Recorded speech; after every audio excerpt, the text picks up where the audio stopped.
ka-trending, welcome back to ZK Trend.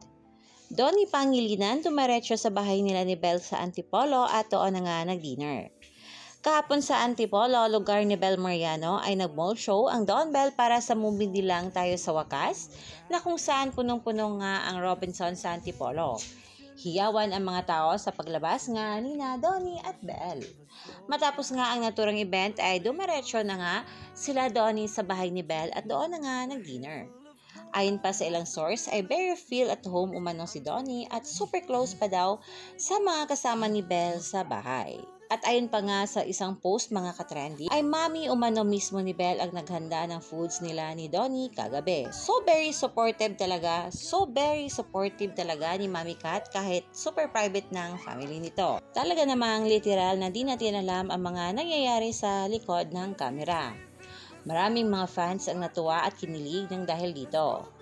Super saya naman kasi tingnan na sa kabila ng announcement nila na last project na nila together ang Tayo sa Wakas ay wala pa rin pagbabago ang Don Bell sa isa't isa.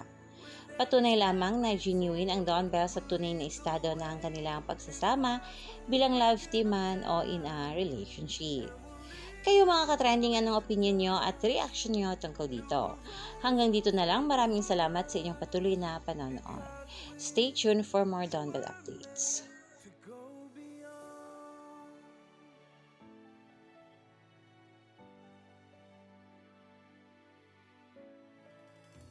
I won't forget.